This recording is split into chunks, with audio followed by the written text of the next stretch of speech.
की जो सबसे बड़ी गलतफ़हमी है कि जो बच्चे आईआईटीज़ में जाते हैं वो हमेशा अपने स्कूल में टॉपर रहे होते हैं और उन्होंने एक अच्छी कोचिंग ली हुई होती है और वहाँ भी वो बहुत अच्छा कर रहे होते हैं, उसके बाद वो आईआईटीज़ में पहुँच पाते हैं। बट ऐसा सब बच्चों के साथ नहीं होता है। कुछ बच्चे ऐसे भी होते हैं कि जो ना ही कभी स्कूल में टॉपर रहे होते हैं और ना ही उन्होंने अच्छी कोचिंग ली होती है, फिर भी वो आईआईटी पहुँच जाते हैं। आज के इस वीडियो में मैं आप लोगों के साथ अपनी स्टोरी शेयर कर रहा हूँगा। ना ही मैं स्कूल में कभी भी टॉपर रहा हूँ और ना ही मैंने कोई अच्छी कोचिंग क्या, मैंने ना ही कोई कोचिंग ली थी, फिर भी मैं आईआईटी कानपुर आया। तो आप लोग इस पूरी स्टोरी को बहुत अच्छे से सुनिए और देखिए और अपने आप को मोटिवेट कीजिए कि आप भी आईआईटी आ सकते हो।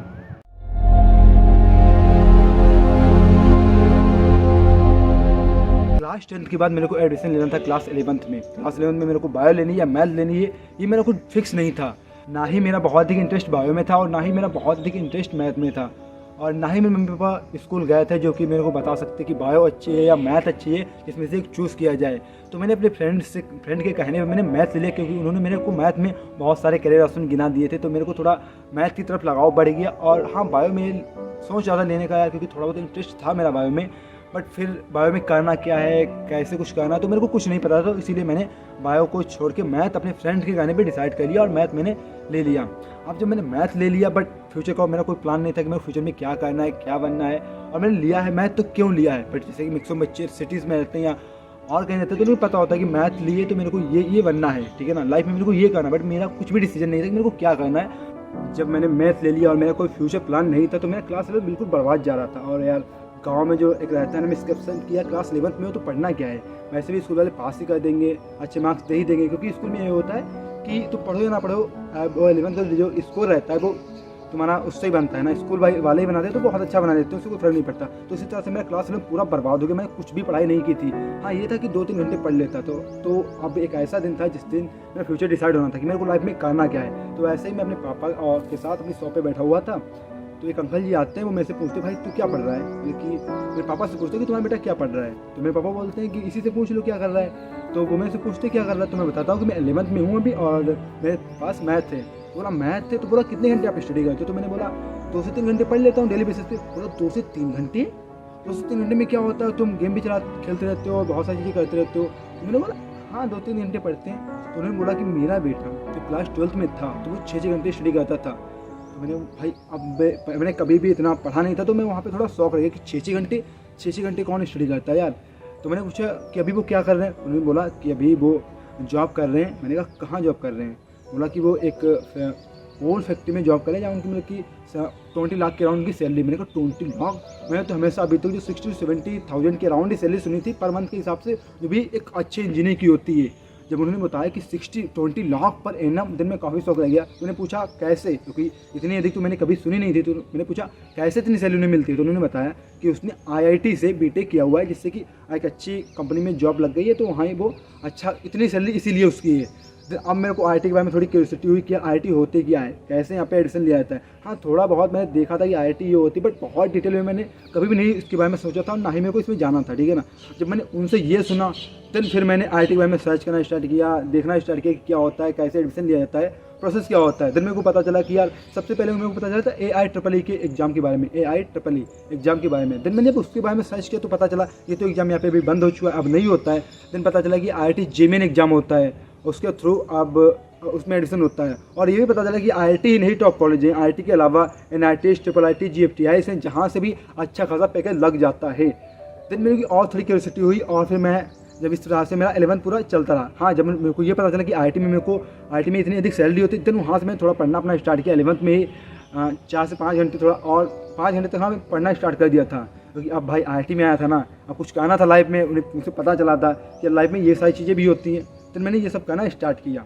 तो मैं आ चुका था क्लास 12th में। तो क्लास 12th में आने के बाद अब मेरा था जेई में तो जाना ही जाना है, जेई के लिए तैयारी करनी है, बट कैसे करनी है ये मेरे को पता नहीं था, ठीक है ना।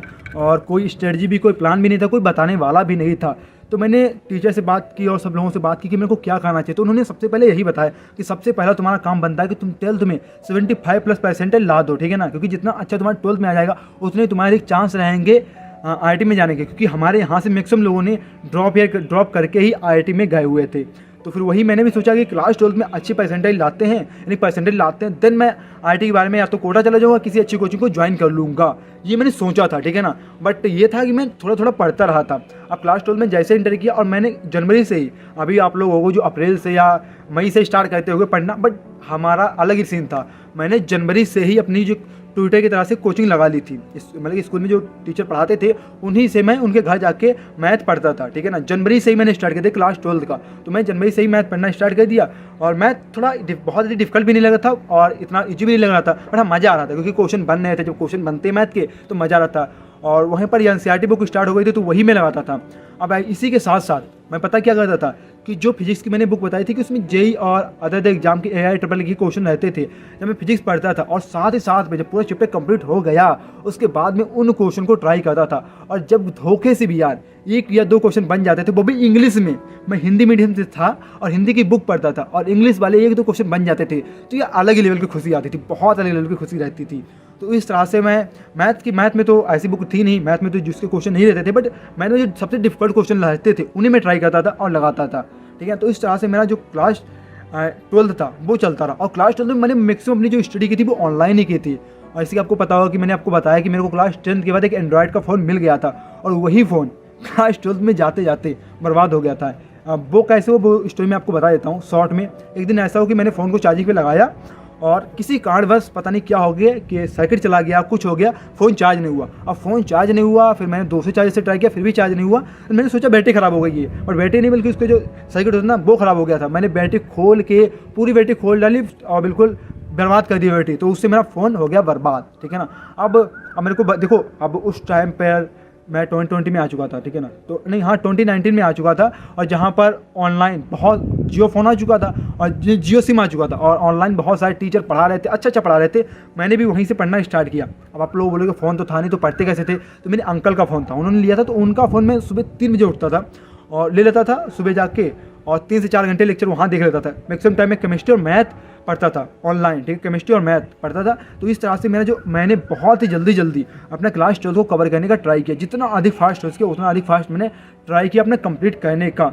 तो मेरा, और साथ ही साथ मैं 11th की एनसीईआरटी पढ़ता था। बहुत ही टाइम नहीं मिलता था मेरे को पढ़ने के लिए क्योंकि स्कूल होता था, ठीक है ना, स्कूल डेली जाना होता था। उसके बाद फिजिक्स की कोचिंग रहती थी, मैथ की कोचिंग रहती थी, और ये कोचिंग नहीं मिलती जहाँ पे बहुत ही बच्चे पढ़ रहे हैं, पूरी कोचिंग हो, जैसे आप लोग जानते हो। बट वैसी नहीं थी, ट्यूटर टाइप से समझ सकते हो, जहाँ पे 4 से 5 बच्चे होते हैं और एक टीचर पढ़ाता। तो ऐसी होती थी, बस हमारे क्लास में बहुत ही बच्चे भी नहीं थे, तो वही मैं पढ़ता था।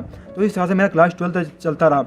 बट हाँ, क्लास 12 में मैंने बहुत ही हार्ड वर्क किया था। ऐसा नहीं है मैं डायरेक्ट जेईई की जब तैयारी स्टार्ट की तब मैं बहुत ही हार्ड वर्क करता था, ऐसा नहीं है। जब मैंने क्लास 12 था उसी टाइम बहुत ही हार्ड वर्क करता था। पूरा दिन मेरा उसी में चला जाता था। सुबह लमसम मैं 3 बजे के राउंड जब मेरे को पढ़ना होता था ऑनलाइन, ठीक है ना, लेक्चर को देखना पड़ता था यूट्यूब से, तो मैं 3 बजे उठता था। तो वहाँ से मैं 5-6 बजे तक वो करता था, ठीक है ना। उसके बाद फिर स्कूल के लिए रेडी होना, स्कूल जाने के बाद स्कूल के बाद कोचिंग करना, ठीक है ना। 2 कोचिंग होती थी, तो वहाँ पे 4 से 5 वहाँ बज जाता था। उसके बाद घर आना, घर के बाद फिर वही जो स्कूल का काम करना, देन न्यूमेरिकल लगाना और बहुत सारी चीज़ चलती रहती थी। और उसके बाद 10 या 11 बजे सो भी जाता था। तो इस तरह का मेरा रूटीन रहता था क्लास 12 में, जो कि मैंने अभी तक किसी वीडियो में नहीं बताया है। तो ये मेरा रूटीन रहता था, तो उसी तरह से मैं चलता रहा। फिर उसके बाद फाइनली क्लास 12 आया। और हाँ, क्लास 12 से पहले मैं इंग्लिश की थोड़ी बुक पढ़ता था, क्वेश्चन लगाता था। तो मेरे को इंग्लिश जो थी वो थोड़ी समझ में आने लगी थी। तो मैंने सोचा क्यों ना यार आर्य शर्मा की बुक ले ली जाए, क्योंकि जो मैंने बुक, जैसा आप लोग सर्च करते हो कि भैया IIT JEE के लिए बेस्ट बुक कौन सी है, उसी प्रकार से मैं भी सर्च करता था कि कौन से बेस्ट बुक है IIT JEE के लिए। तो मैं यही करता था। तो फिर वहाँ पे मेरे को मैथ के लिए आर्य शर्मा पता चली, जो कि आर्य शर्मा काफ़ी अच्छी बुक होती है, ठीक है ना, वो मेरे को पता चला। और बहुत सारे टीचर वो पढ़ा भी रहे थे ऑनलाइन, और अभी भी आप देखोगे बहुत सारे टीचर वही पढ़ाते हैं। बट जो अच्छी बुक्स है वो मैंने आपको पहले ही बता दी है। और जो आगे की स्टोरी है ना, क्योंकि बहुत लंबी वीडियो बनने वाला है, बहुत लंबा होने वाला है, क्योंकि अभी तो मैं क्लास 12 पे ही हूँ। आगे फिर जेईई की जर्नी तो काफ़ी अलग लेवल की है, वो मैं आपको आगे बताऊंगा। बट आपको पूरा देखना है, कहीं पे कुछ भी आपको कन्फ्यूजन है आप पूछ ले, मैं उसको रिप्लाई कर दूंगा, अंडरस्टैंड। तो इस तरह से मैं हो गया। तो मैंने ऑनलाइन ऑर्डर तो कर दी थी, बुक ऑर्डर कर दी थी, बट ऑनलाइन मैंने कभी भी किसी चीज़ को ऑर्डर ही नहीं किया था, मंगाया नहीं था, तो वो बुक आ नहीं पाई मेरे तक, ठीक है ना, मैं नहीं आ पाई। फिर मैंने छोड़ दिया। 12th का एग्ज़ाम दिया। 12th का एग्ज़ाम देने के बाद जस्ट 1 मंथ के बाद मैंने एक छोटा सा फ़ोन लिया जियो का, जो कि यार शॉप पे बैठता था, तो कभी पापा को कॉल करना हो गया, कुछ पूछना हो गया, तो उसके लिए मैं यूज़ करता था। बट फिर अब था मेन टारगेट, अब था मेरे को कि अब जेईई की तैयारी करनी है तो कैसे करनी है, क्या प्लान बनाना है, कोटा जाना है क्या या किसी अच्छी कोचिंग में ज्वाइन करना है। कभी भी मैं अपने घर से बाहर गया ही नहीं था, किसी भी सिटी में मैं गया ही नहीं था। तो कोटा जाना तो बहुत बड़ी बात थी यार, कोटा जाएंगे तो रहेंगे कहाँ, कैसे होगा, क्या होगा, मेरे को नहीं पता था। और पापा गए थे, बट उन्हें बहुत ही पता नहीं था, क्योंकि वो जैसे मैंने बताया कि वो पढ़े लिखे हैं नहीं, तो बहुत ही उन्हें नहीं पता था। तो मैंने सोचा क्यों ना आप किया जाए, क्या किया जाए, ये मैंने सोचा। तो मेरे जो स्कूल के फ्रेंड थे उनमें से एक जो था वो क्लास 10th में टॉपर था, उससे काफ़ी अच्छे मार्क्स बने थे। यूपी बोर्ड में 88 उसके बने थे, और 88 यूपी बोर्ड में बहुत अधिक होते हैं, तो उसके 88% बने थे। हमारे क्लास में सबसे अधिक हाईएस्ट उसके ही थे क्लास 10th में। मैं 78 थे, ठीक है ना, मैं 78 थे। तो उसने बोला, और एक और फ्रेंड था, तो हम 3 लोगों ने बोला कि अब यार जेईई की तैयारी करेंगे, हम 3 करेंगे। बट उसने मेरे से बोला कि तू बुक ऑर्डर कर दो, और उसके बाद जो सारी चीज़ें होंगी मैं भी ऑर्डर कर दूंगा। तो मैंने ऑर्डर कर दी और बुक मंगा ली। और ये हाँ, अब ये स्टार्ट हो रही है कि हम जेईई की तैयारी की तरफ कैसे बढ़े, ये स्टार्ट हो रही है, ठीक है ना। तो मैंने बुक ऑर्डर कर दी, बुक आई। अब बुक आ गई तो हमने बुलाया लोगों को, भाई बुक देख ले, ऐसी ऐसी बुक हैं। मैंने भी देखा तो भाई काफ़ी मोटी मोटी बुक है, 6 बुक आई थी, 2 फिजिक्स की, 2 केमिस्ट्री की, 2 मैथ की। तो इतनी बड़ी बड़ी बुक को देख के अब मेरा तो बिल्कुल सटीक तरीका था कि मेरे को जाना ही जाना है, अब तो मेरे को जेईई की तैयारी करनी है, कुछ भी हो जाए, ठीक है ना। मेरे को उसकी देखो फैमिली तरफ से मेरे को फुल सपोर्ट था, हमेशा सपोर्ट रहा है। वो हमेशा बोलते जो तेरे को करना है वो कर, और रही बात फीस की या पैसे की, वो हम दे देंगे, कहीं से भी दे, उसकी तुम्हें चिंता नहीं करनी, हम दे देंगे। तो वहाँ से फुल सपोर्ट मिलता रहा, जिससे कि मेरे को एक मोटिवेशन आया।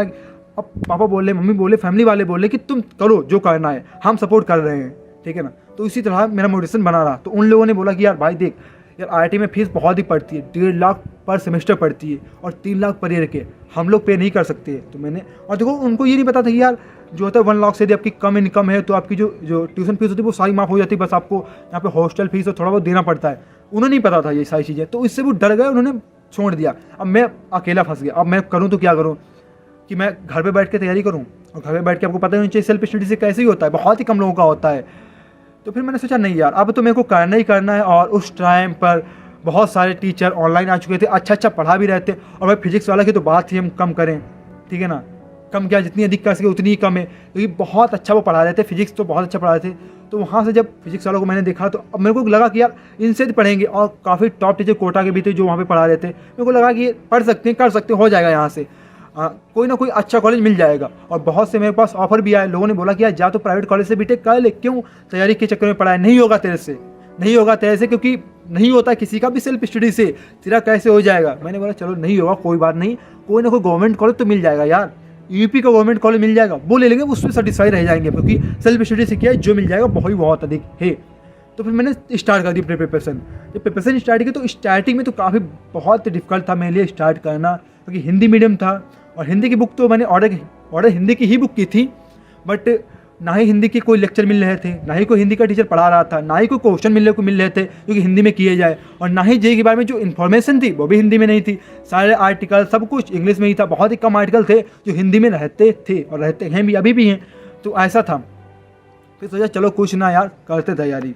जब लेक्चर, क्वेश्चन और जो भी सारे स्टडी मटेरियल था वो हिंदी में ना मिलने के कारण मैंने इंग्लिश में पढ़ना स्टार्ट किया। इंग्लिश के लेक्चर देखता था, बट एक चीज़ थी कि जो टीचर इंग्लिश में पढ़ाता था वो हिंदी में बोलता था, बस लिखता था वो इंग्लिश में लिखता था। तो उससे मेरे को बहुत ही दिक्कत नहीं हो रही थी, क्योंकि मैंने जब क्लास 12th के टाइम पर ही बहुत सारे लेक्चर इंग्लिश में देखता था, बहुत सारी चीज़ें इंग्लिश में पढ़ता था। तो मेरे को थोड़ी यहाँ पे राहत थी, बट बहुत दिक नहीं थी, ठीक है ना, बहुत दिक नहीं थी कि यार सारी चीज़ें समझ में आ रही थी। बट हाँ, ध्यान से सुनता था, समझता था, तो बनता था, समझ में आता था कि यार क्या समझा रहे, क्या पढ़ा रहे। और उससे कि मेरा मोटिवेशन थोड़ा बढ़ रहा था कि यार हाँ समझ में आ रहा तो मैं कर सकता हूँ।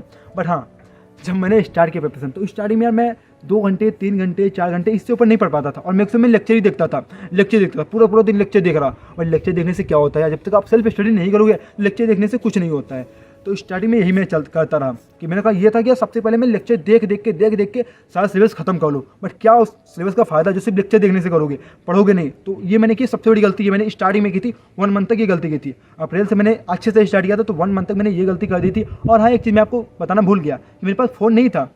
और फ़ोन नहीं था, मैं पढ़ता कैसे, ऑनलाइन कैसे लेक्चर देख रहा था। तो फ़ोन नहीं था, तो मैंने फिर थोड़ा दादी से बोला कि दादी तैयारी करनी है जेईई की, और फ़ोन तो है नहीं, अब क्या करें।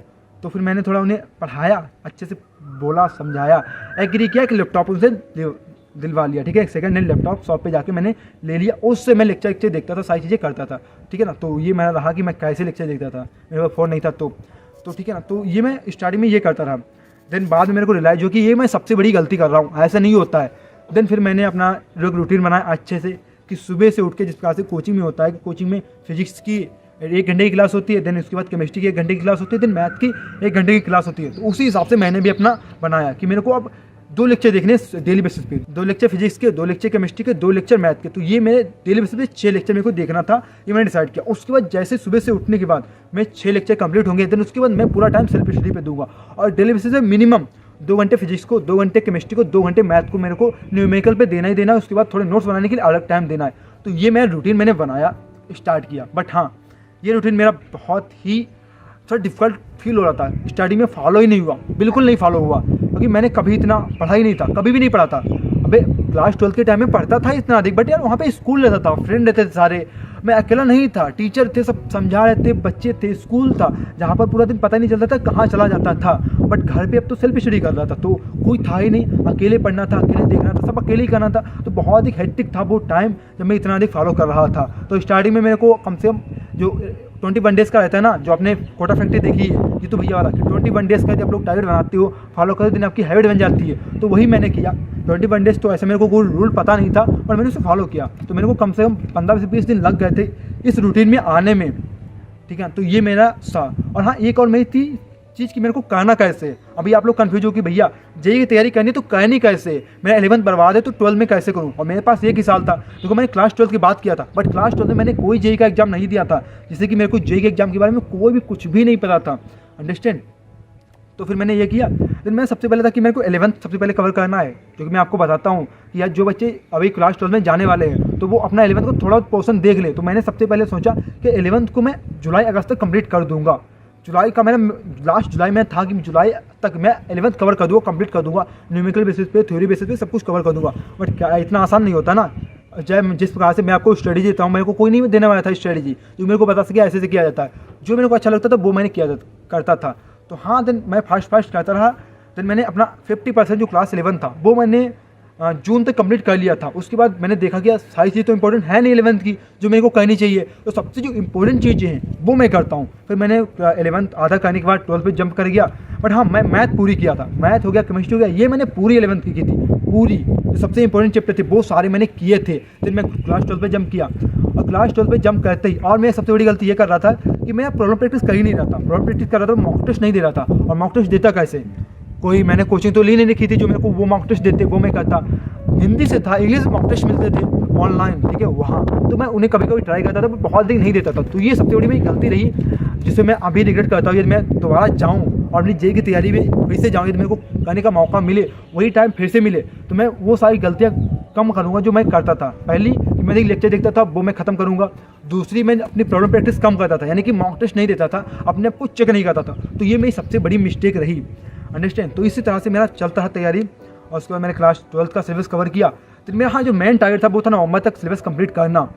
फिर मैंने थोड़ा फास्ट में थोड़ा जीजा लगा के, अधिक पढ़ाई करके, अधिक लेक्चर देख के और थोड़े कम न्यूमेरिकल लगा के मैं नवंबर तक अपना जो मैथ का सिलेबस, मेरा अक्टूबर तक तो मेरा फिजिक्स और केमिस्ट्री 80% हो गया था। मैथ में थोड़ी प्रॉब्लम आ रही थी, नवंबर तक मेरी मैथ भी हो गई थी, नवंबर तक हो गई थी, अंडरस्टैंड। तो ये सारी चलती रही। बट हाँ, मेरी प्रैक्टिस बहुत दिख नहीं थी। मैंने यही सोचा था यार एक बार सिलेबस कंप्लीट कर लूँ, थोड़ा कॉन्सेप्ट समझ लूँ, अच्छे से बेसिक क्वेश्चन लगा लूँ, फिर मैं प्रैक्टिस जम के करूँगा, भर के को प्रैक्टिस करूँगा और अच्छे से सब कुछ करूँगा। तो फिर मैंने प्रैक्टिस करना स्टार्ट किया वहाँ से। बट हाँ, मैं थोड़ा PYQ वो लगाते रहता था।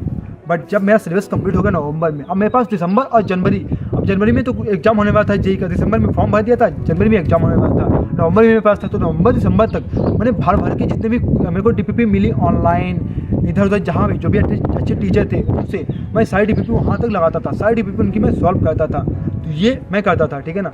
और मैं जो बुक्स थी उनसे मैं करता था। और मैंने 3 और बुक्स ऑर्डर कर दी थी, फिजिक्स, केमिस्ट्री, मैथ की, PYQ की। तो वो मेरा नवंबर और दिसंबर तक मैंने उन्हीं बुक्स को भर के किया। और बहुत से बच्चे कमेंट करते भैया मेरे को जेईई मेन की PYQ लगाने चाहिए, जेईई एडवांस के।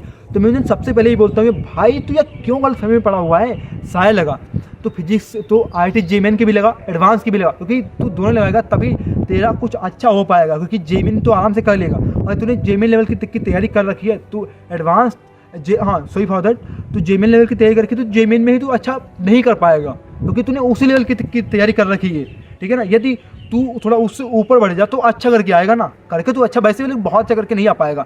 तो यही मेरा था, मैंने शायद जेईई एडवांस की प्रीपेयर को लगा लिए, बट हाँ इतनी यदि मेरी प्रैक्टिस नहीं थी उन 2 महीने में, मैंने बहुत ही नहीं कर पाई थी क्योंकि अच्छे से मैंने नहीं बना पाया था अपना टाइम टेबल और टारगेट। तो टाइम टेबल बनाता था अच्छे से, बट जो स्ट्रेटजी होती थी ना वो मैंने अच्छे से नहीं बना पाई थी। तो उसकी बदौलत मैंने जो जनवरी में था ना उतना अच्छा मैं स्कोर नहीं आ पाया था। अब कितना आया था मैं आपको बताऊँ, रियल में बताऊँ, 74 परसेंटाइल, ओनली 74 परसेंटाइल इतनी थी, ठीक है ना। और हाँ एक मेरा कॉन्फिडेंस था कि यार बहुत से बच्चों की 40, 30, 60 ऐसी परसेंटाइल है और मैंने तो कोई कोचिंग भी नहीं ली है, 1 साल से तैयारी की घर पे बैठ के 74 आ गई है। आगे तो बस कितनी बढ़ानी है यार, 20 और बढ़ा लें, ठीक है ना, 20 और बढ़ा लें, मेरी कितनी बन जाएगी, 95 बन जाएगी, काम हो जाएगा। फिर मैंने मार्क्स तक देखे कितने बने, वो सारी चीज़ें देखी, तो 74 परसेंटाइल थे। तो मेरे को वहाँ पे थोड़ा कॉन्फिडेंस आया कि यार इतने में इतना कर लिया मैंने, और यदि मैं अच्छे से, अभी तो मेरा सिलेबस कंप्लीट हो गया 80% और अच्छे से प्रैक्टिस कर ली और 2-4 महीने, तो मेरा तो काफ़ी काम हो जाएगा, अच्छा कॉलेज तो मिल ही जाएगा। फिर से मैंने फिर से नई स्ट्रेटजी, नए जुनून के साथ अपनी तैयारी स्टार्ट की। फरवरी में पता है क्या करता था, फरवरी में मैंने सबसे पहले जो स्टार्ट किया था प्रैक्टिस करना।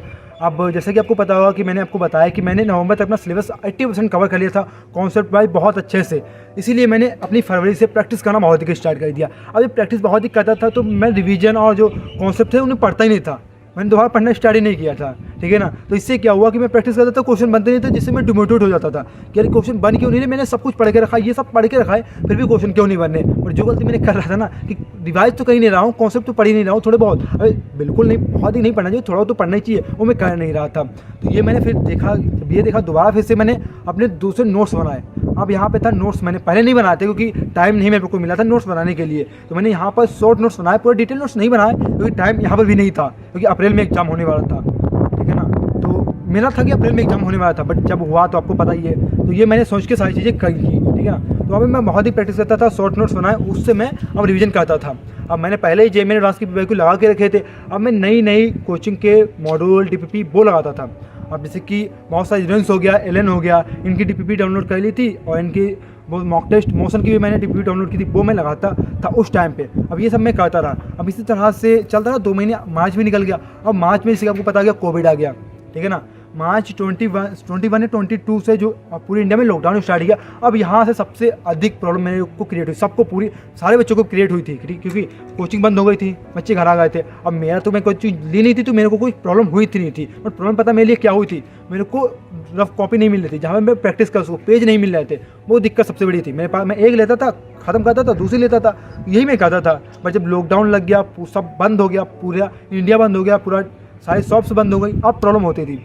देन वो सबसे अधिक वहाँ पे थोड़ी प्रॉब्लम होती थी और पढ़ने में भी उतना अधिक मन लगता नहीं था, पूरा दिन न्यूज़ देखते रहना, ये करना, डिस्ट्रैक्शन उस टाइम बहुत दिखा था, बहुत ही अधिक डिस्ट्रैक्शन आ गया था। और अप्रैल में जो एग्ज़ाम होने वाला था वो पोस्टपोन होकर आगे बढ़ गया। अब नई डेट हमेशा, मतलब 15 दिन में एक नई डेट आ जाती थी।